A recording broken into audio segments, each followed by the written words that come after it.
បាក់ទៅហើយអញ្ចឹងលំបាកតទៅទៀតក៏មិនអីដែរណាឆ្នាំនេះលំបាកហើយអូនណាយឆ្នាំក្រោយយើងនឹងធូរឆ្នាំនេះលំបាកហើយអូនណាយឆ្នាំក្រោយយើងនឹងធូរអើព្រោះតែបងគុណគូថាគុណគូរួចអស់ហើ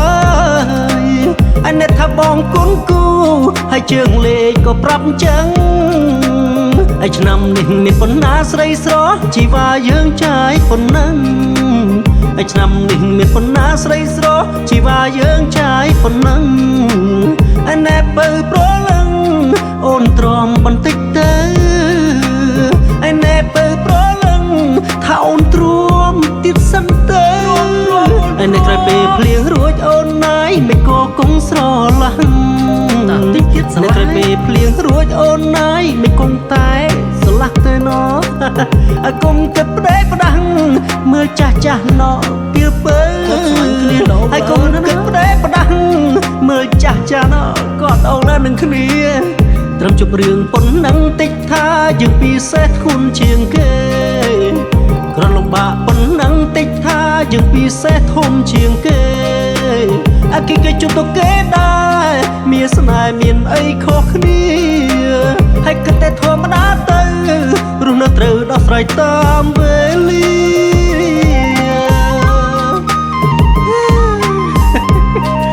បញ្ហាវាបញ្ហាទៅហើយអ្នកណាក៏ជួបដែរជួបនេះជួបនោះតែមិនសំខាន់លើបញ្ហាណាសំខាន់លើដំណោះស្រាយជួបរឿងមួយដោះរឿងមួយដោនហ្នឹងហើយរស់ទៅតាមដំណើរទៅឆ្នាំនេះលំបាកហើយអូនណាយឆ្នាំក្រោយយើងនឹងធូរឆ្នាំនេះលំបាកហើយអូនណាយឆ្នាំក្រោយយើងនឹងធូរអើព្រោះតែបងគុណគូថាគុណគូរួចអស់ហើយអញអ្នកថាបងគុណគូហើយជើងលេខក៏ប្រាប់អញ្ចឹងហើយឆ្នាំនេះមានប៉ុណ្ណាស្រីស្រស់ជីវ៉ាយើងចាយប៉ុណ្ណឹងហើយឆ្នាំនេះមានប៉ុណ្ណាស្រីស្រស់ជីវ៉ាយើងចាយប៉ុណ្ណឹងអណែបើប្រលឹងអូនទ្រាំបន្តិចទៅអណែបើប្រលឹងថាអូនទ្រាំទៀតសិនទៅអណែក្រោយពេលភ្លៀងរួចអូនណាយមិនក៏គង់ស្រឡាញ់តែតិចទៀតស្រឡាញ់ក្រោយពេលភ្លៀងរួចអូនណាយមិនគង់តែស្រឡះទៅណោអាគុំគិតផ្ដេកផ្ដាំងមើលចាស់ចាស់ណោពីពើហើយគុំគិតផ្ដេកផ្ដាំងមើលចាស់ចាស់ណោគាត់អោននឹងគ្នាត្រឹមជប់រឿងប៉ុណ្ណឹងតិចថាយើងពិសេសធ្ងន់ជាងគេ